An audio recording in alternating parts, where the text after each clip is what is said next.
Quran in the greatest book in the world. Quran হচ্ছে পৃথিবীর সর্বশ্রেষ্ঠ নিয়ামত। আল কুরআনুল কারীম হচ্ছে মানব জাতির জন্য আল্লাহ রাব্বুল আলামিনের সর্বশ্রেষ্ঠ নিয়ামত। পবিত্র কুরআনে হযরত রাসূল করিম সাল্লাল্লাহু আলাইহি ওয়াসাল্লামের মহা বিস্ময়কর এক অলৌকিক মুজিজা। সকল শ্রেণীর সাধক, গবেষক, বৈজ্ঞানিক, দার্শনিক ও কবি সাহিত্যিকদেরকে মুক্ত কণ্ঠে চ্যালেঞ্জ দিয়ে এসেছে এই কুরআন।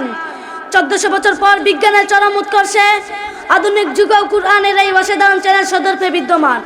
কিন্তু সুজনাঙ্গ থেকে আজ পর্যন্ত কোনো কবি, সাহিত্যিক কিংবা সাধক, গবেষকরা পবিত্র কুরআনের এই অসাধারণ চ্যালেঞ্জকে গ্রহণ করার সাহস দেখাতে পারেনি। বরং অনেক অমুসলিম সাধক, গবেষকরা পবিত্র কুরআনের শ্রেষ্ঠতা ও মাহাত্ম্যকে এক বাক্য স্বীকার করে আসছে।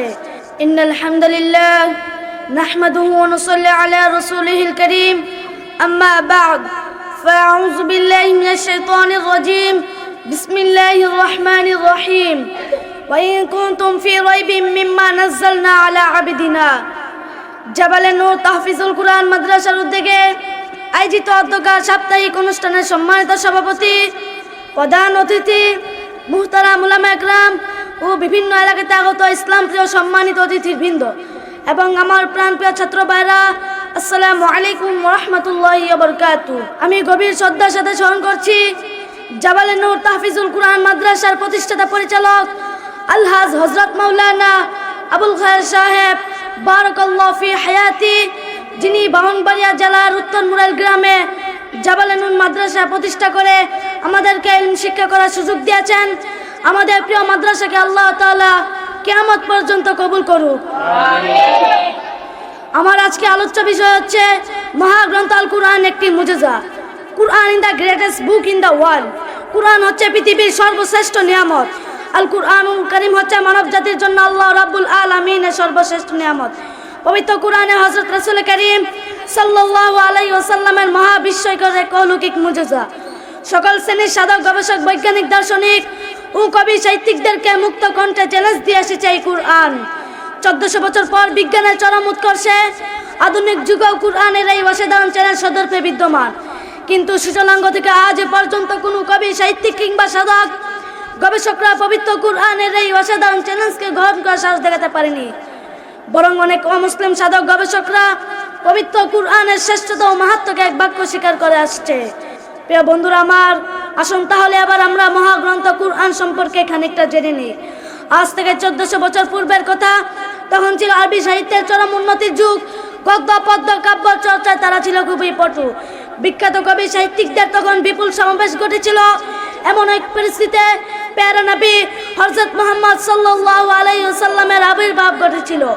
তাই আল্লাহ রাব্বুল আলামিন প্রিয় নবী হযরত মুহাম্মদ সাল্লাল্লাহু আলাইহি ওয়াসাল্লামকে প্রধান মুজিজা হিসেবে দান করলেন, যা পদ্য নয়, গদ্য নয়, অথচ দেখতে গেলে গদ্য পদ্যের এক চমৎকার সম্বন্ধে ঘটেছে। এতে পবিত্র কুরআনের ভাষার প্রাঞ্জলতা যে কোনো শ্রোতার হৃদয় মনকে বিমোহিত করে তুলে। নিরপেক্ষভাবে সতেজ অন্তরে পাঠকারী যে কোনো ব্যক্তি কুরআনের এই অনুপম সৌন্দর্য, অলৌকিকত্বে মুগ্ধ, বিমোহিত না হয়ে পারবে না।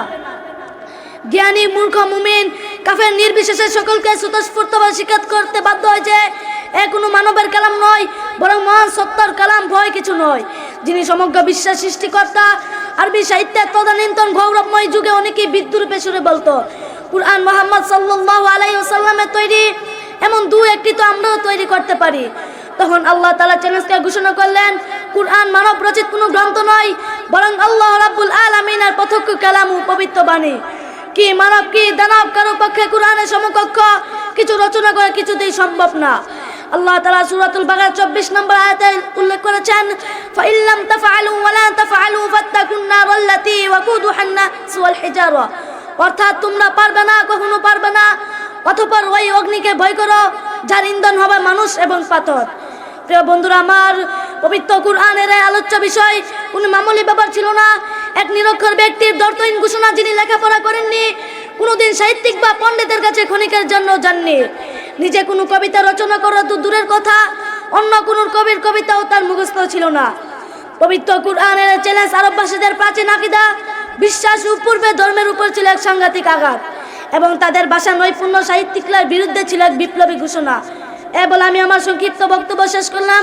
ওয়া আখির দাওয়ানা আলহামদুলিল্লাহি রাব্বিল আলামিন। আসসালামু আলাইকুম ওয়া রাহমাতুল্লাহি ওয়া বারাকাতুহু।